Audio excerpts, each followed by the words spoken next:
Welcome, CvCISO podcast listeners. Today we're here with Dave, myself. Jordan is joining us, but he's having a little bit of mic problems, so he'll be jumping in here soon. And then we have a guest today. Brent Forrest is going to join us for our topic. We chose our topic today because I think maybe a week ago we posted a job offering or a job opportunity through FR Secure as a vCISO. And that resulted in a lot of people kind of having a conversation around the proper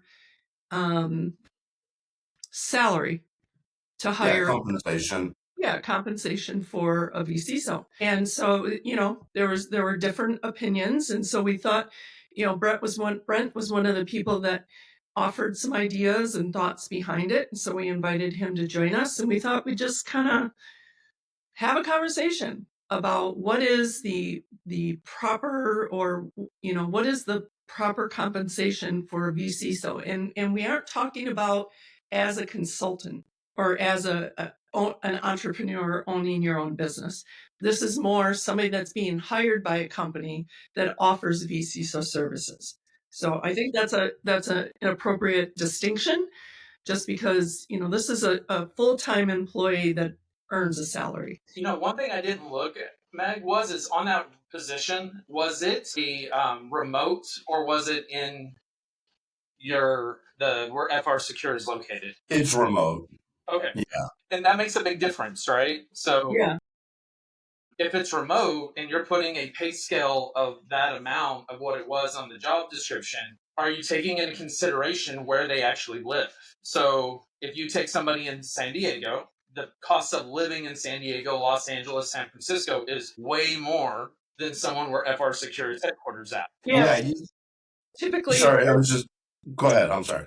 Typically, if there's a range, I would assume that the range is there to consider those factors. I don't know that for sure, but that was my first thought. So being on the corporate side again, so for those that don't know, I was a vCISO for 4 years for a reseller, moved over to the corporate side where I'm a CISO for an organization again. Prior to being at the reseller, I was a CISO for an oil and gas company as well. And we've had this whole conversation. I've been on here before with y'all talking about functional versus vCISO versus CISO, and that was a different. You want to go find that? It's out there. Yeah. It's in the ethers. But for the vCISO thing specifically, usually if it's based on an organization, they are determining, hey, what is the pay scale? And a lot of times, HR doesn't go in and look at what if they get hired over here versus what if they get hired over here on the West Coast, East Coast, Texas, right? So a vCISO in Texas could easily make anywhere from, depending on their experience, if they're a true vCISO. And this is where that conversation kind of got pulled into as well, and love to talk about that too. But are they a true vCISO where they've got experience leading a team, or are they just doing assessments? If they're just doing an assessment, then are they really a vCISO, or are they an analyst? Yeah. Are they an assessor? Now, Dave, I'd like your input because you did work at FR Secure. Mm-hmm. So go for it. Yeah, well, just to add context to what you're saying, because you're spot on in your thoughts and where the thoughts are going. It is a full-time position where you do have those additional resources around you, of pen testing teams, IR that you can lean on, and things like that for additional resources. FR Secure views it where it is a service, but it's one of the services we offer that overlap into the others. So you are walking into more of a refined process, something that is a bit more mature than, say, if it was an individual trying to spin up the offering or from being from a smaller location. Share that with you. I can share with you that, to your point on the cost of living, it wasn't necessarily driven by the cost of living, but FR Secure has stopped hiring from all 50 states due to a variety of different labor laws, other complications, things along those lines. So there are certain states right out of the gate that fall outside that scope. And California is one of them. California, New York, and there's others. I forget exactly all which ones they are. But I do remember, because when I would post, hey, there's an offering, I would hear back from people. And even being in San Diego, I would have to tell people, you'd have to consider relocating, you know. Dave, isn't it also true that so you guys at FR Secure, they have vCISOs, but then they also have, maybe it's called the analysts, I don't know, but they're the ones that actually do the risk assessment. Yeah. The vCISO Yeah. really just kind of taking over after the assessment is done. Well, when I first started, it was as a consultant, you were kind of a hybrid. If it was your account, you would go on site, do the assessment, and that's really where you would start to forge the relationship. And then from there, work on as a consultant in support of the client. That has changed, where there are dedicated assessors now that go out just to those. The consultant gets the results of that, starts working with the client from there. So it does fall into the consulting role. And then the other thing I would share is, because I did take what was posted in Discord and relate it back to HR. Just saying, hey, these are the sentiments being shared. And they did share back that there actually is science to those numbers.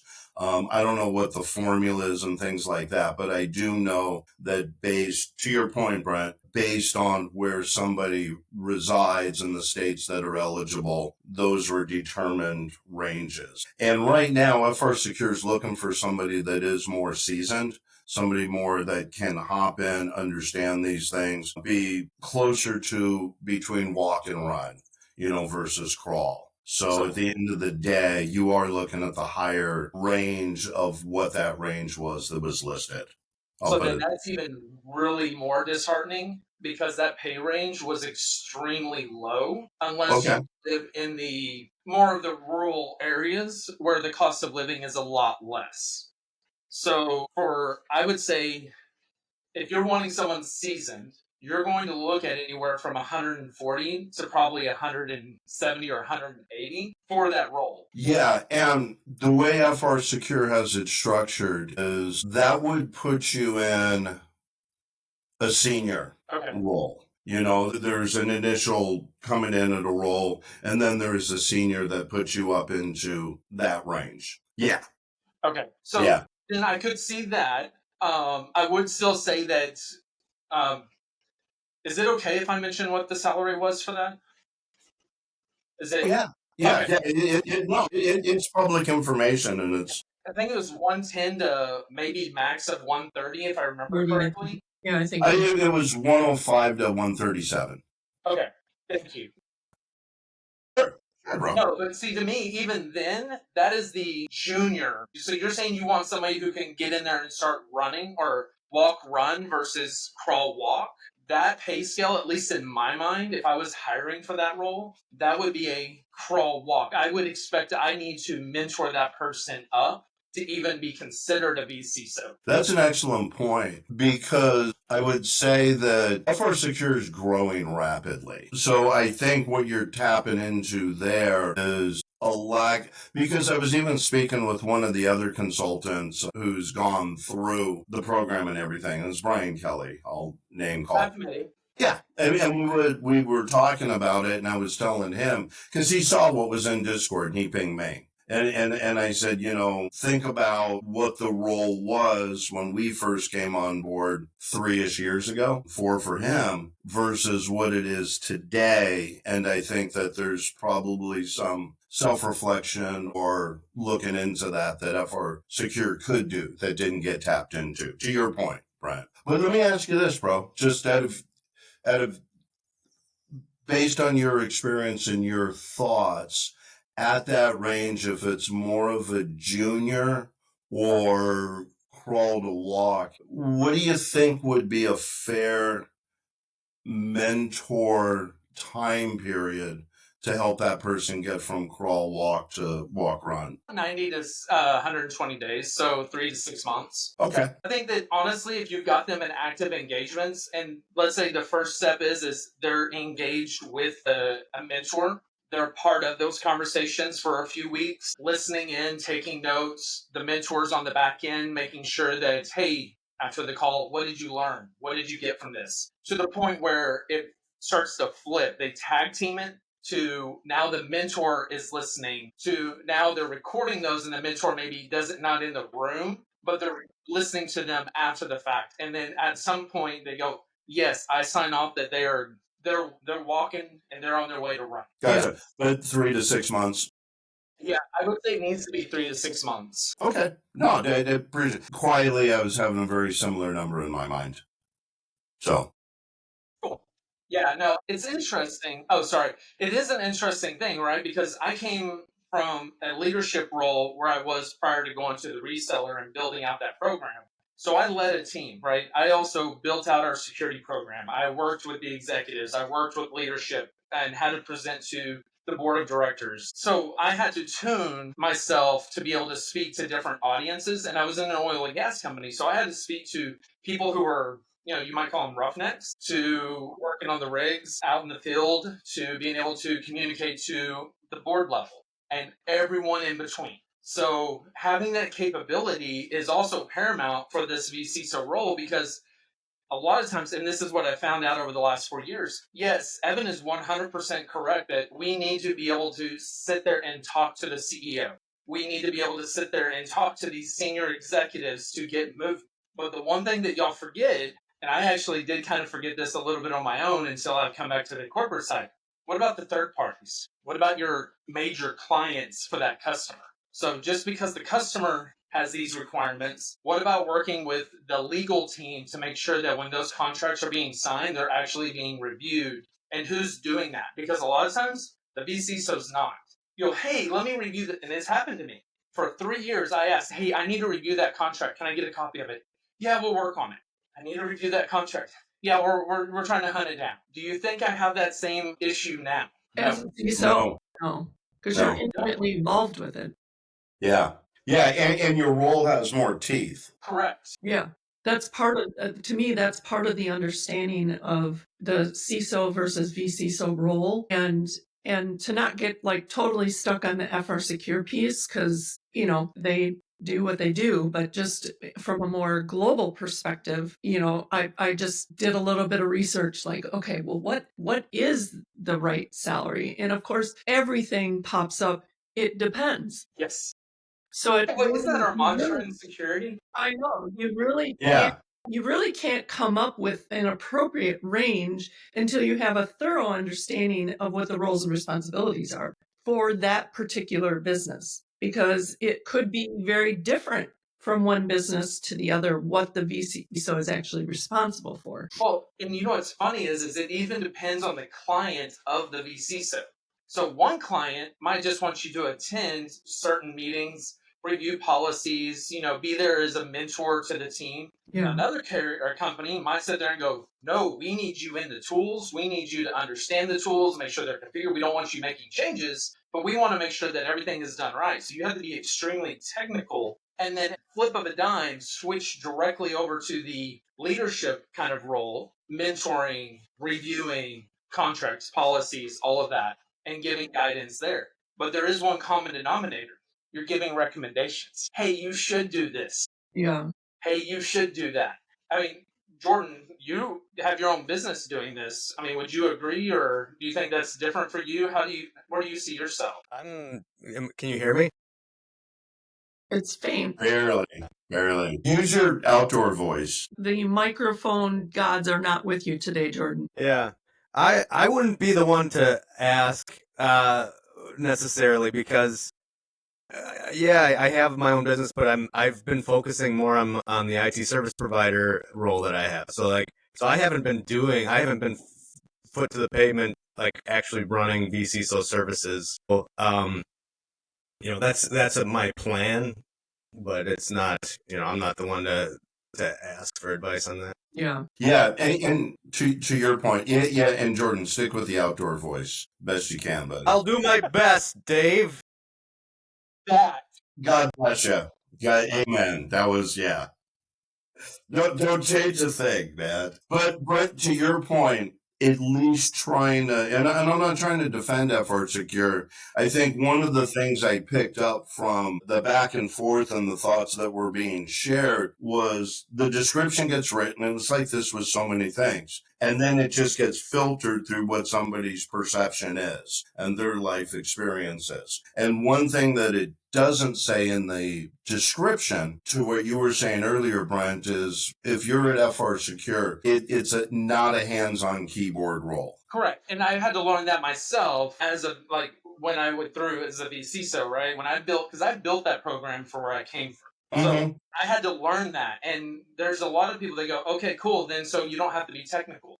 That's not true. You do still need a technical bone in your body to understand the technology that you're trying to help secure.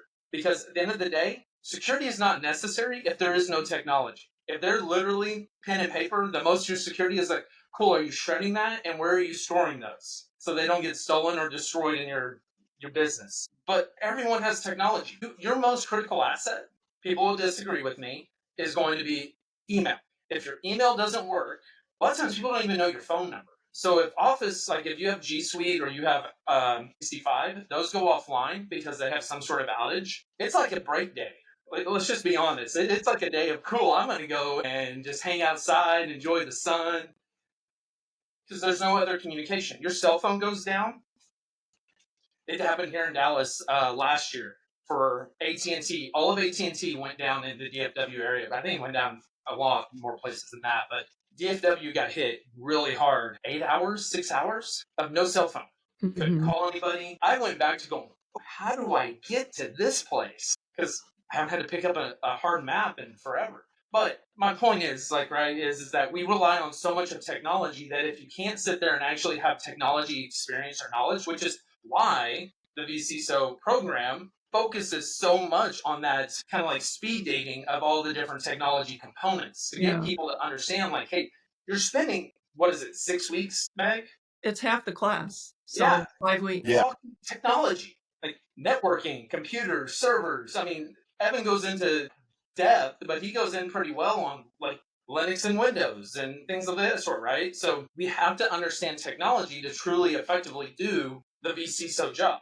Does not mean you need to be hands-on keyboard experts at every single different tool out there. Yeah. Now, as an MSP or an MSSP, as Jordan is, I mean, that's different, right? Jordan is supporting those users for that technology. So yes, he has to be an expert. Well, and I'm not really, I'm a firm believer, I'm trying to talk loud. I'm a firm believer in, I usually try to bring more technical people around me. I am technical to a place where but it's not my passion. It's not necessarily my passion. There are people that are passionate about technology and they'll get into the details and be the experts. I've always kind of approached it as I need to know enough. I just need to know enough, and surround myself with people that are better at it and more passionate about it. Yeah. So I looked up on good old Chat GPT. What is the average salary of an internal vCISO, full-time employee? And what spit back to me was mid-level, 5 to 10 years, was 130 to 160. Senior level, 10 to 15 years, 15 plus, 160 to 200. vCISO in an SME, 120 to 160. And then internal vCISO at a large enterprise is 180 to 220. I would agree with that. Yeah. I mean, the terminology there would be a little off. But yeah. What were you going to say, Dave? I was going to ask if you can drop the same question in Copilot and we can compare the results. I don't even know what Copilot is. And then try Gemini. Yeah, it's Microsoft's. And then you need to Is it free? Or sorry, what is Perplexities? It's not Perplexity. It's Darling or something like. It's something. Claude. Claude, yeah, that's right. Claude. Okay, so I didn't know where you were going with that. And that. then Meta. Yeah. Oh, we're throwing all these chatbots at her to go, here, go see what this one says and what this one does. XAI. Can't forget that one either. Yeah. And it's built right into the X app, too. So I'm adding it to Copilot just to see. Yeah, it's interesting how diverse The different ones can come back with stuff. But I agree with you, Brent, that I think those numbers are real world reflective. And it does kind of take back, the opportunity for FR Secure, for whoever, to look at a vCISO role that there's those different levels of maturity that the consultant will or can be at. And what are we looking for, and how we can better communicate, what each of us bring to the table in that regard, as well. So, what's interesting is I've done both the assessment sides, just purely an assessment engagement versus a long-standing vCISO engagement, right? So just to clearly articulate the two is assessments, I go in, like anyone who's gone through the CvCISO program, you ask questions, whether it's with S2, Synomi, it doesn't matter the platform. You're asking questions to get a score to let them know, and then give them a roadmap, or, hey, you should focus on XYZ. And then there's the ongoing engagement where you're mentoring, you are helping them get those roadmap items delivered and down the road. I will say that if you just go do the assessment and nothing else comes from that, it's just the assessment, I have found that most times the people who are answering those questions either one, want the ongoing engagement after the fact, or two, they stonewall you and kind of give you grief about the kind of questions you're asking them, and then the roadmap items at the end.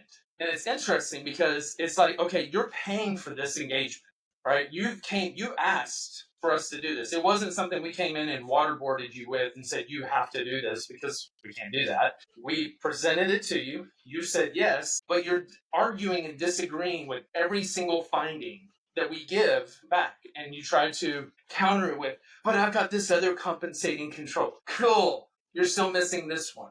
Yeah. Like MFA. Or you've got it in 75% of your organization. What about the other 25? Oh, it's too hard to turn it on for them.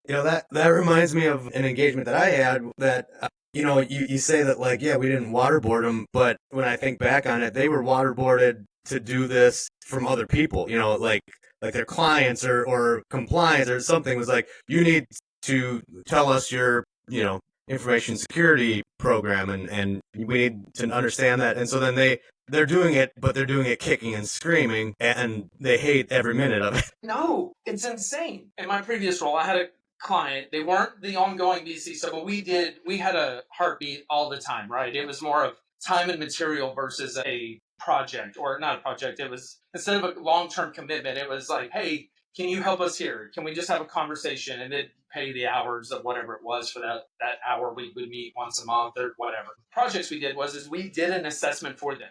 Actually, we did 2 assessments for them. One, when I first started, gave them an entire roadmap. They had an incident because unfortunately, they had roadblocks that prevented them from doing any of the recommendations. Then they came back and they said, okay, after said incident, we want to do another assessment, build out these policies and business impact analysis. And they did it all. Cool. Here's your assessment. Here's my recommendations. Cool. Took it up to the board. Board of directors, the PE firm that own majority of their shares, they're going to come back and say, there it is. You're going to use this organization. They're going to give you an assessment.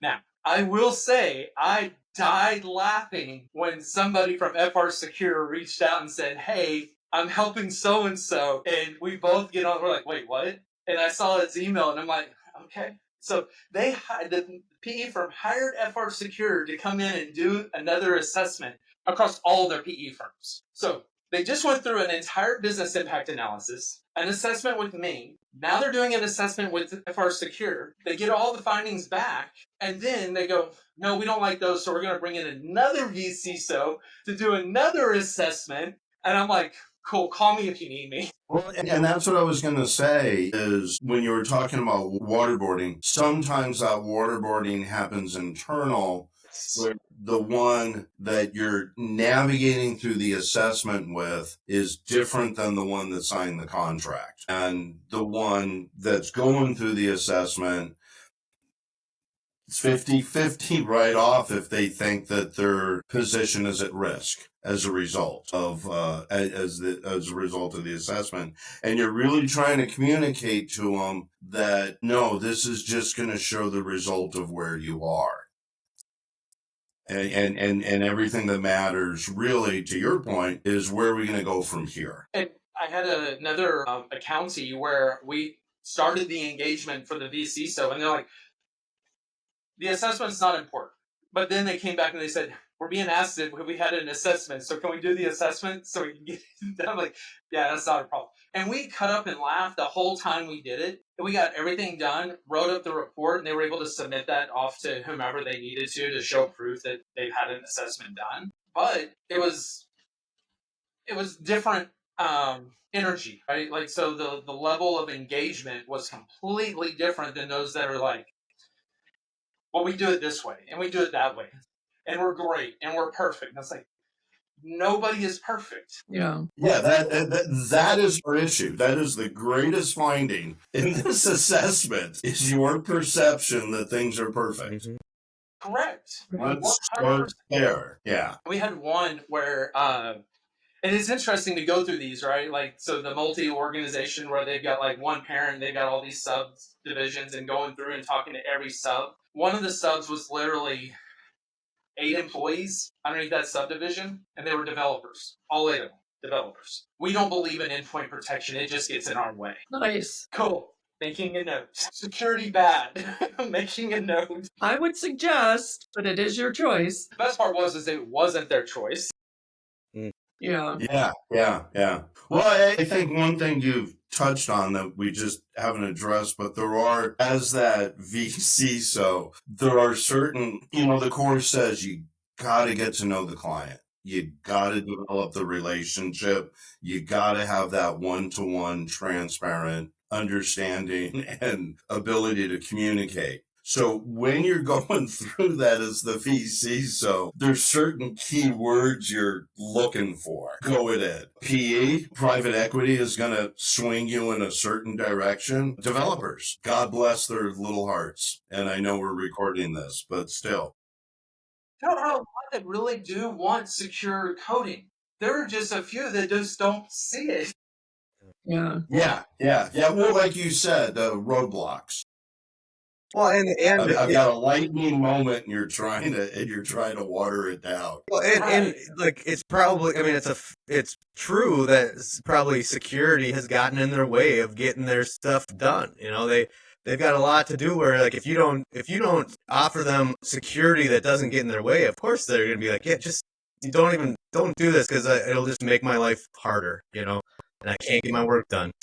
Sure. And you'll have a lot of them where maybe their education or their life or professional experiences never baked security into what they were doing. So you're really trying to pivot that perspective as much as anything else. Yeah, it is interesting, but to kind of go back to like the whole point of this, right? It's to kind of circle back around the pricing is just back to what the chatbot said. It all depends, right? It depends on what you're looking for. It depends on if the person who's taking on that responsibility. We've had people in, like, even my cohort, right? Like, that literally have said, hey, I'm going through this for the first time. I'm doing these like assessments and stuff like that, but I want to go into the vCISO. Can I mentor somebody? And they're still one of the biggest advocates across our entire board for the CvCISO. I mean, out in with you, Jordan. Mm-hmm. So it all depends on, you don't have to sit there and be somebody who doesn't have the experience. You can get the experience on the job. Yeah. Are you eager? Do you want to get that experience? Or are you going to just sit back and expect people to give you that experience? And you can't be given experience. You have to earn experience. That's one of the things that we are really working on developing within the CvCISO program. Dave, if you want to speak to that a little bit, just about the mentoring and allowing, one of our goals has always been, how do we help people get from a level 1 to a level 2, 2 to 3, there's additional courses, and it's really about experience that differentiates the 2 to 3. But 1 to 2 is really about getting some risk assessments under your belt. And so, Dave, if you want to speak to that and what the plan is. Yeah, sure. No. For those that don't know, for about a year, there's been a Minnesota CvCISO chapter. group. Jordan serves as vice president of it. And so when I had the opportunity in the role, kind of spoke with leadership of that chapter of what is missing or where, from where Meg and I sit, can we add value. Hands down, what came in first place was the opportunity to experience doing assessments. So what we're spinning up is we offer nonprofits or very small companies. The way FR Secure worded it was ones that could never afford our services, but really need them. We're setting it up where the plan is once a quarter, we'll have an organization like that we will do a complimentary risk assessment for them. The intent in the structure of the assessment is probably in the beginning, I'll lead them just to be able to show, but Jordan will figure out how many people for these will shadow. I really want your guys' leadership minimally on the first one as best we can to kind of experience, and we're building out the process as we go. But the intent behind those is to get into a routine where we are doing on a recurring basis complimentary risk assessments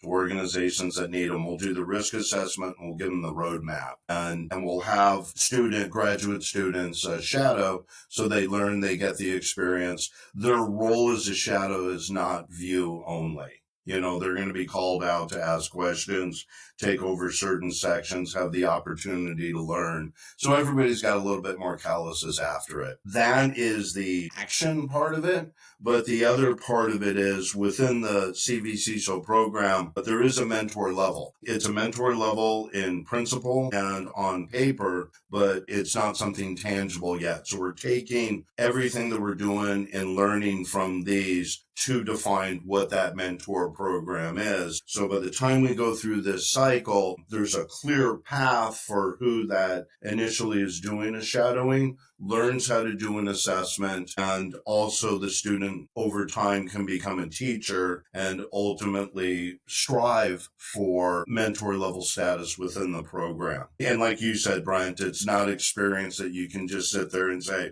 well, I'll just wait till my call at 10 and let somebody talk to me. It does require taking having the initiative, the passion, and ultimately at the end of the day that you can say, I'm using today to make myself better for tomorrow. And just to clarify, so the original intent is to utilize the Minnesota local chapter as a pilot. Just to get this kind of iron out the kinks and figure out exactly the process of how we would do that. But eventually it would open up to the entire community. Yeah, absolutely. In the same way we were talking about vCISO experience of crawl, walk, run, you're hearing what we're doing at a crawl with an intent to get it to walk relatively quickly, because the Minnesota chapter, we just formalized it, which is freaking awesome. But that is a pilot program with the intent that we can look at spinning up other ones regionally to better support graduates of the program and funnel the mentor program through those chapters as well. Yeah, we're pumped about it. We just had our our call this morning to plan for the next one, and a good chunk of the next CvCISO local chapter meeting is going to be about this. So we're excited to roll that out. Fantastic. Well, just to throw more gas on that fire, Mr. Jordan, today at 1:00 my time, 3 yours, I actually have the call with the first nonprofit that's been identified, and to kind of talk to them and explain where we're at. And because they have to understand they're sharing confidential information with us and that they're okay with that. And that they understand that we understand what their goals in this are. Because a lot of these places are like, who's an assessment? What are you talking about? And so you're really trying to explain what it is, why it's important, and at the end of the day, what we can pull from this. And so we're going to have that talk, and then both sides get something from it. We're able to help uplift graduates of the program as well as what the client can get. So we're kind of having that second date call The first date was, this is what we do. Can we talk? And they said yes. Awesome. So I'll have more updates for you. So I did put in the same question in Copilot, in case you're interested. Very, yes. And it said the average salary for an internal vCISO in the United States is $99,000 per year, with a typical range between $73,000 and $130,000. More experience can earn $165,000 with a broader range between $105,000 and $229,000 compared, and then it just gives a comparison to a CISO.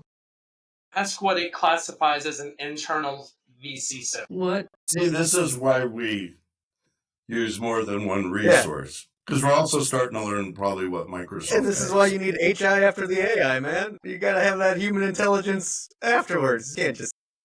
Yeah, when you take all these ranges and then throw them in the blender, you know. But, the other thing that I think is interesting about this topic is, you're talking salary for a VC. So, a lot of us are thinking, yeah, but I'm starting my own practice. Like, what's reasonable to Right. charge, per hour or whatever? And I get involved a lot with pricing things. And I don't know if my approach is the best. And it's maybe not even that scientific. A lot of it comes from my gut, but for what it's worth and for whatever value this could be, I like for me when I think about pricing, I think what's the going rate? So someone might say, FR Secure, we charge it's about $300 an hour or whatever it is. Maybe it's more for them now. But I remember hearing in a lot of things like it's somewhere around $300 an hour, $250. Like that was kind of communicated many times in my vCISO journey. And here's the thing, and this applies to anything, even doing engineering a project for someone. Like, oh yeah, I'm an engineer, so or engineers that do this usually charge this much per hour. And to me, it's like, okay, that's a starting point. Okay, there's people out there that have expertise that are charging that much per hour, so start there. But I always look at it like, okay, if you're not experienced, if you're not the expert that then I don't know that I would suggest then charge less. Like I feel like charge the going rate, but understand that like it's going to take you twice as long, or I mean, you might need to get other people involved in the places where you're not an expert, so then you got to pay them. And so it'll eat away at, your profit might be lower, but I would kind of start by charging the right amount rather than, charging. Don't you think? And I mean, we differentiated at the beginning that this was more about the salary, not the fees. I think that'd be a great topic for us to do on a different podcast. This is what's But I do interesting think- to me. I do think that you need to charge according to your experience level. If I can get somebody who's the 10 plus year experience at $250 an hour, and then I got somebody who's charging $250 an hour and they've been doing it for 2 years, I'm going to hire the 10-year person. So Correct. So I would typically. So this is where I was kind of going with that is I'm not going to actually charge them if I'm not experienced. Like as I'm building out my price, I'm not necessarily charging them per hour. I'm not going to charge them $300 an hour, and it's going to take me twice as long. Therefore, they're going to pay twice as much.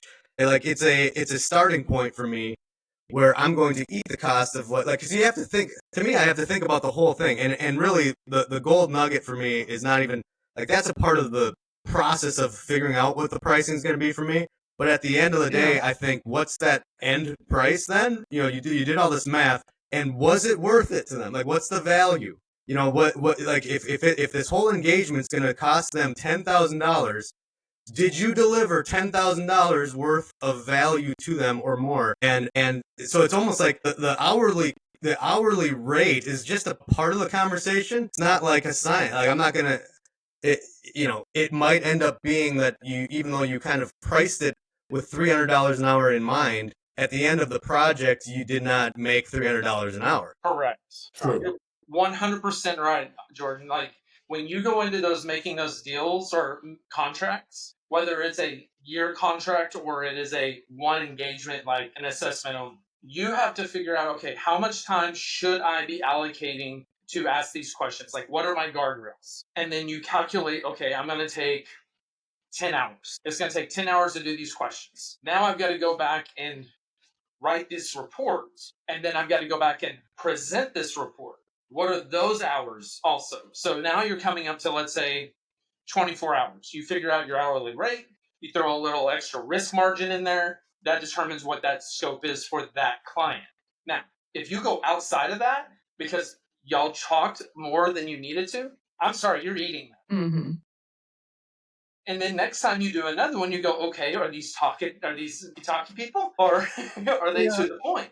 Right. And if they're going to be talkative, maybe you need to add your risk a little bit higher to accommodate for that, or add a couple of other hours for that. Yeah. But it's an always scale moving. Like that scale is constantly moving, and it's never the same for every single assessment. If you think it is, then you're taking that risk. That risk is you're gambling. You're in Vegas. This is definitely can be one of our hour-long topics because I think there's a lot of information there that we could really bring to the table. And I know the course, we really talk about it, but it's a real small portion of the course.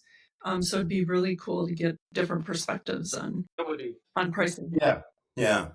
And it'll be really good to grab those for where kind of our level of experience, the level of maturity in the industry and everything like that is those are very much snapshots in time. They were different a year ago and they'll be different a year from now as well. Yeah. So Brent, I did ask Copilot what you told me to ask. Okay. What do you classify as an internal vCISO, virtual CISO? And basically it's a cybersecurity leader who operates remotely but is a full-time employee within an organization rather than an external consultant or contractor.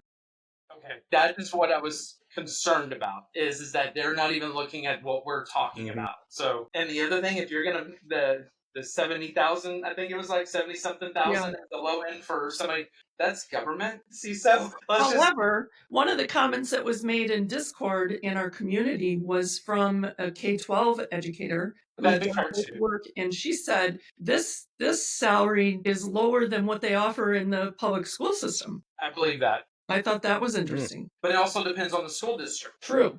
So depending on your area, smaller school districts aren't even going to hire them because they don't have the capacity for it. Right. The budget. I have no clue what Dallas ISD pays for that, so I'm going to make a statement that I have no facts to back it up, but Dallas ISD is probably going to pay less than we've got an area here in Highland Park, right? It's the Park Cities. Their ISD is probably paying a lot more because of the people who live in that neighborhood. Yeah. You've got in Highland Park, you've got Jerry Jones who lives there. I mean, that's just one name, right? But that's the type of neighborhood that the Park Cities brings in. So they're paying their staff based on the school district. Yeah, and it runs the gamut to where even some of those complementary risk assessments we plan to be doing will be to some of those underserved schools. That's great. That's one. Yeah. I do have to get ready to drop off. Yep, I was just going to say we need to honor our time and hard line drop off for Brent because thank you so much for joining us. How many calories did you burn on this podcast? I know, like I'm so freaking. Oh man! He was doing it. I got on early, and he was already. How many miles did you walk? Because you've been doing this since 8. Been doing this since 7ish. So I've walked 4.61 miles, and I've burned per Apple Watch 682 active calories. Okay, and then tell him what you're going to do later on this afternoon. Yeah, normally I would do it about another 2 hours this afternoon. I need to get me a treadmill and start doing this podcast. I do too. It's like, oh, you're motivating me a little bit. All right, y'all have a wonderful week. Thank you. Hey, Thank you, everybody, for participating. You guys are awesome, and have a good weekend. You too. Bye, guys. Yeah, everyone. Cool. See ya.